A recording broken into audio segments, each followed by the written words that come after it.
ইতিমধ্যে আপনারা অবগত হয়েছেন যে কি কারণে আমরা আজকে এখানে দাঁড়িয়েছি। আমরা শিক্ষার্থীরা আমার পুরো বাংলাদেশের মানুষ মানবেতর জীবন যাপন করছে। আজকে 4 দফা দাবিতে ঢাকা মহানগর সংসদের আজকে বিক্ষোভ সমাবেশ চলছে। প্রথমত আমরা বলেছি যে মেট্রো রেল যেহেতু একটি গণপরিবহন, আপনারা জানেন গতকাল থেকে মেট্রো রেলের উদ্বোধন হয়েছে, কিন্তু সেখানে শিক্ষার্থীদের জন্য কোনো হাফ পাসের ব্যবস্থা নেই। ঢাকা সহ সকল গণপরিবহনেই আমরা শিক্ষার্থীরা হাফ পাসের দাবিতে এর আগেও আন্দোলন করেছি। আমাদের প্রথম দাবিতেই হচ্ছে যে আমরা মেট্রো রেলেও শিক্ষার্থীদের জন্য হাফ পাসের যে দাবি সেটি আমরা জানিয়েছি, এবং দ্বিতীয়ত কাগজ কলম সহ শিক্ষা উপকরণের দাম এই সময় দফায় দফায় বৃদ্ধি করা হয়েছে। তাই আমরা বলেছি যে গরিব বা যারা নিম্ন মধ্যবিত্ত পরিবারের সন্তান তাদের পক্ষে এত টাকা দিয়ে আসলে শিক্ষা উপকরণ কিনে পড়ালেখা করার সামর্থ্যের জায়গা তাদের নাই থাকতে পারে। সেই জায়গা থেকে আমাদের যেহেতু শিক্ষা মৌলিক অধিকার, সেটি নিশ্চিত করার লক্ষ্যে রাষ্ট্রের পক্ষ থেকে এই শিক্ষা উপকরণের দাম প্রয়োজনে ভর্তুকি দিয়ে হলেও এই শিক্ষা উপকরণের দাম কমাতে হবে, যাতে সকল শিক্ষার্থী এই শিক্ষার আওতায় আসতে পারে এবং তাদের যে শিক্ষা কার্যক্রম সেটি অব্যাহত রাখতে পারে। এছাড়াও শিক্ষা অঙ্গনের যে গণতান্ত্রিক পরিবেশ সেটি ব্যাহত হচ্ছে। সরকার দলীয় ছাত্র সংগঠনের একক আধিপত্য আমরা দেখতে পাই ক্যাম্পাসগুলোতে। তাই এই ক্যাম্পাসগুলোতে যাতে এই একক আধিপত্যের খেলা বন্ধ হয়, সকল সংগঠনের ক্যাম্পাসে ক্রিয়াশীল সকল সংগঠনের যাতে সহ অবস্থান নিশ্চিত করা হয়, সেই দাবিটিও আমরা জানিয়েছি। আমরা বলতে চাই যে আসলে শিক্ষা আমাদের অধিকার, শিক্ষা কোনো সুযোগও না, শিক্ষাকে পণ্যে পরিণত করা যাবে না। আর অবিলম্বে যদি আমাদের এই সকল দাবি মেনে নেওয়া না হয়, সামনের দিনের যে লড়াই আন্দোলন সমস্ত ছাত্র সমাজকে সাথে নিয়ে বাংলাদেশ ছাত্র ইউনিয়ন সেই লড়াইটি লড়বে, সেই প্রত্যয়ে আজকে আমাদের এই সমাবেশ।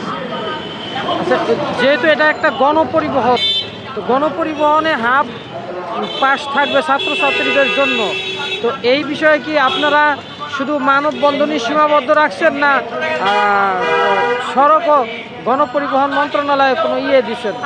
যেহেতু গতকালকেই আসলে আনুষ্ঠানিকভাবে মেট্রো রেলের যাত্রা শুরু হয়েছে, মেট্রো রেলের যাত্রা শুরু হওয়ার আগে থেকেও আমরা এই দাবিটা জানিয়েছি যে যেহেতু মেট্রো রেল হচ্ছে সেখানে শিক্ষার্থীদের জন্য হাফ পাস ব্যবস্থা করতে হবে, কিন্তু তারা করেনি, আমরা সেটা দেখতে পেলাম। তো আজকে যেহেতু একদিন মাত্র পার হয়েছে, আজকেই আমরা এই কর্মসূচি করছি এবং ধাপে ধাপে সড়ক পরিবহন মন্ত্রণালয় বা উচ্চতর যেই কমিটিগুলো রয়েছে যেখানে আসলে দাবিটা জানাতে হবে, স্মারকলিপি প্রদান করতে হবে, আমরা ধাপে ধাপে সেই কর্মসূচিগুলোর দিকে আগাবো। এবং যদি সেটি পূরণ না করা হয়, সেক্ষেত্রে যে আন্দোলনের যে ডাক সেটিও আমরা দিব।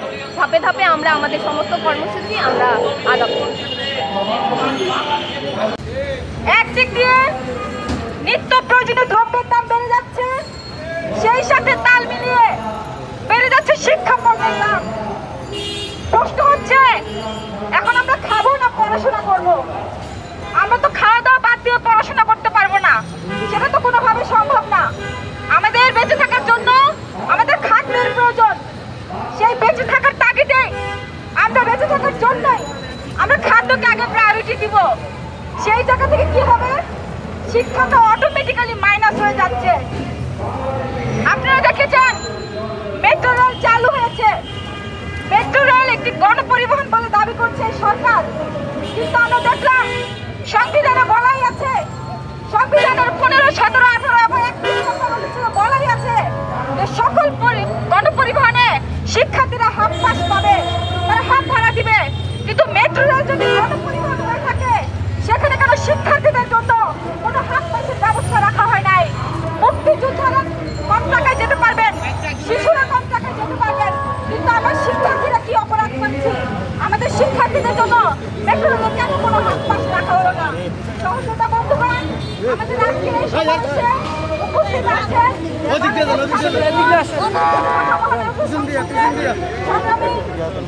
সাধারণ সম্পাদক এফ এ সাহেব, আরো উপস্থিত আছেন ঢাকা মহানগর সংসদের স্কুল ছাত্র বিষয়ক সম্পাদক সাদিয়া ইমরোজিনা, আরো উপস্থিত আছেন কেন্দ্রীয় সংসদের সংগ্রামী সাংগঠনিক সম্পাদক হুমায়ুন সেতু, আরো উপস্থিত আছেন বাংলাদেশ ছাত্র ইউনিয়ন কেন্দ্রীয় সংসদের সংগ্রামী সাধারণ সম্পাদক বাংলাদেশ দীপক শীল, এবং আজকে এই সমাবেশে সভাপতিত্ব করছেন বাংলাদেশ ছাত্র ইউনিয়ন